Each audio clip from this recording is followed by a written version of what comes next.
Hey everyone. So, personal branding trends. There are two here that all have to do with the way you are presenting or messaging your brand to the world. So, when we think about brand messaging, we want to think about the feeling and the emotion or the reaction that people will have to our brand. We have to really pay attention to that. We're all far more brand aware than we think. And so I love to prove that to everybody. I've done this in the past, but I'm going to do it in today's session as well. Right now, I want all of you to think about a brand that you absolutely love. And before you put it in there, just hear me out. I want you to think about a brand that you love, that you're loyal to. It doesn't matter if it's a food, if it's a product, if it's a service, whatever it is, a brand you're super loyal to. And then right after that brand, I want you to tell me the emotion that you feel when it comes to that brand. What's one word to describe what that brand means to you? Okay, so everybody do that exercise right now. What's a brand you're super loyal to? And what is the reaction or the emotion that that brand gives you? And the reason I'm asking you to do that and put that in the comments right now is to show you just how much we associate with brand and how it evokes feeling. Now, as you've heard me explain in past sessions, brand awareness, brand association comes from life experience. So somewhere along the line, you've had experiences, very powerful ones, either good or bad, that have made you form an impression about this brand and why this brand is so important to you. And that word that you chose, that feeling, that emotion, that association to that brand represents how it's delivered to you, what it's done for you. So think about that. We are all brands as well. We are all businesses of one. Forget that you're an employee. If you think of yourself as an employee, then you're going to struggle in the future because every job is temporary and we are all businesses of one who now have to understand how to market our brand. And that at first sounds so intimidating when I say that to people. They go, oh gosh, JT, why can't I just get a job and forget about it? But I look at it as such an exciting thing. You as a brand can be what you want to be. You can craft the messaging around your brand, and you really should, because again, I'll say it, brand or be branded. There is a famous actress named Doris Day, and she had this quote that people hear what they see. So that's brand. When we see something, we hear something. We visualize, we interpret, we hear something, messages play in our head. If we know that to be true, then we have got to think about our own brand and the message it sends, what people see, they hear. Because if you don't brand yourself, it still sends a message. If you don't think about your brand, people are still interpreting you.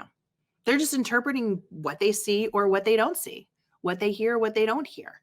So why wouldn't you want to own that? I know I want to. You know, probably two of the biggest words I've heard in the last couple of years is all about transparency and authenticity. And I've kind of struggled with that because I feel like it's given people a license to be rude and mean and evil. I'm just being, transparent and authentic. I don't think that's the case. I think that we need to step back and really think about the messages that we want to share with the world, how we want to be perceived, and be consistent in that branding, because that's our brand promise.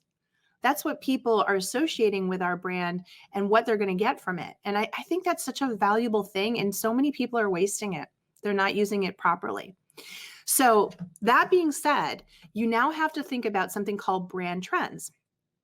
And in 2020, there are two brand trends. I just mentioned some older brand trends, which were authenticity and transparency. Heard a ton of that. That was brand trends from, say, 2017 to 2019. Let's be honest. Let's be real. That trend is dying.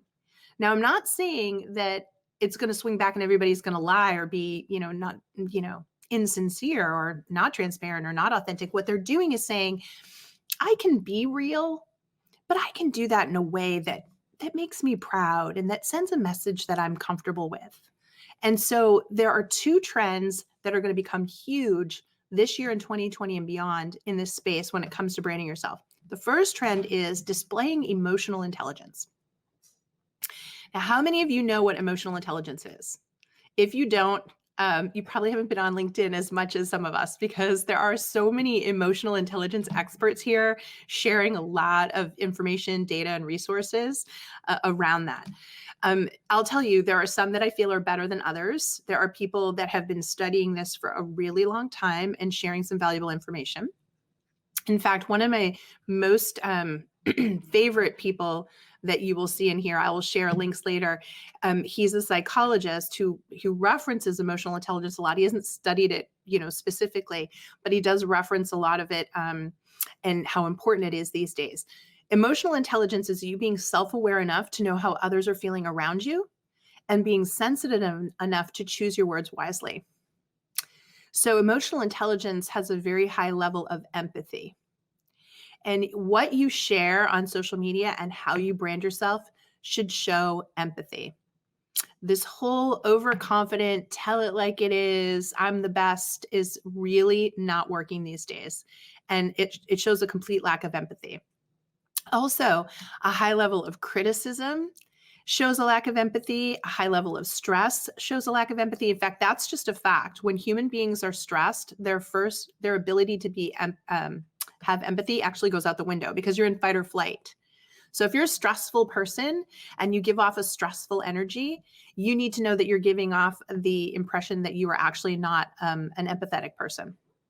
Because humans can't be empathetic when they are totally stressed out. So think about that, folks. Think about the intensity of your brand, the stress level of your brand. Every time you go out and you send a message and it's negative or stressful, you're actually sending a message that you're not very empathetic and that you've got a lot going on.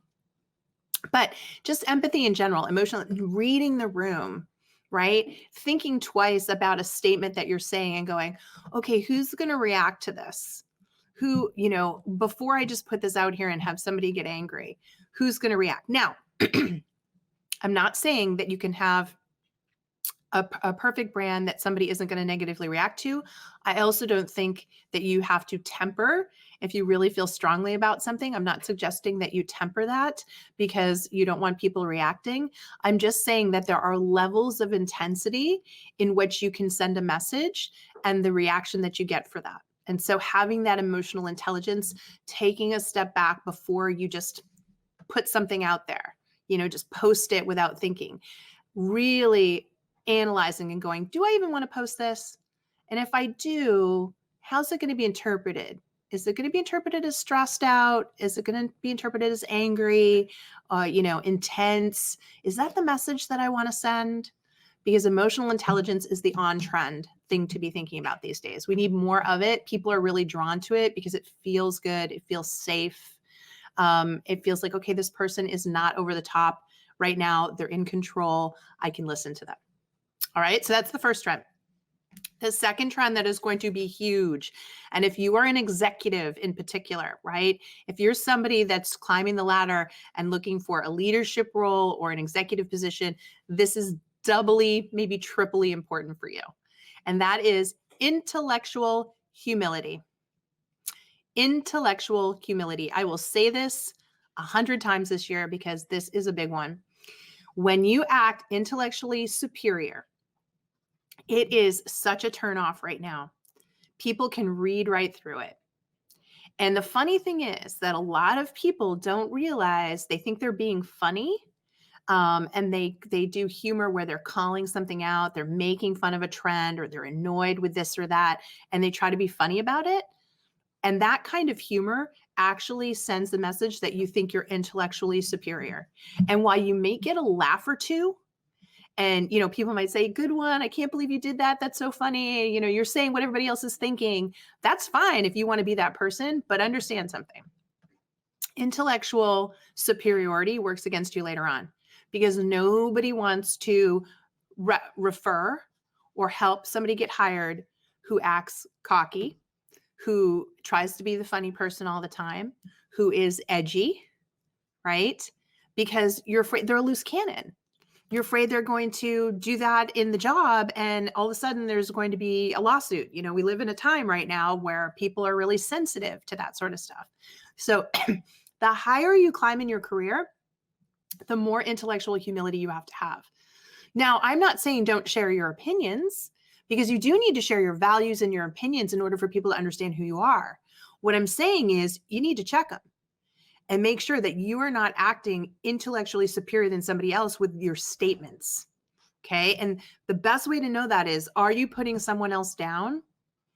Are you making fun? Are you not being balanced in your viewpoint? So you can share your viewpoint and where it comes from. But what you don't have to do is trash or make fun of or point out anybody else that doesn't have that same viewpoint. And that's really the difference. You have to have intellectual humility. If you are the smartest person in the room, people don't need to know that. They'll figure it out for themselves, right? You've got to be humble. You've got to be grateful. This is another one. The higher you climb, the more gratitude needs to be in your personal brand. People need to hear how lucky you feel you are, how grateful you are, how thankful you are, how appreciative you are. That needs to double and triple and quadruple down because you're here and the people looking at your brand are here. You're where they want to be and they're down here. So when you're up here and you're complaining about stuff and you're making fun of people and you're acting intellectually superior, let me tell you what they want to do. They want to knock you right off. They cannot wait to knock you right off. But when you're up here and you're saying, I am grateful, I am lucky, this is awesome, I get it, I pinch myself, this is good, and yeah, I have tough days, but I can do this, right? That's because you're here and they're here. And that's what the brand messaging has to be on point with. So I just share that with everybody. Be super sensitive with your branding in 2020. Show emotional intelligence, show intellectual humility. You must do both, especially the higher up you go in your career, the more visible that you get on social media, the more brand power that you have in your brand, the more you have to think of these two things and craft your messaging accordingly. Again, not asking you to not be something that you're not, not asking you to write anything that isn't true. I'm just asking you to have a more balanced perspective.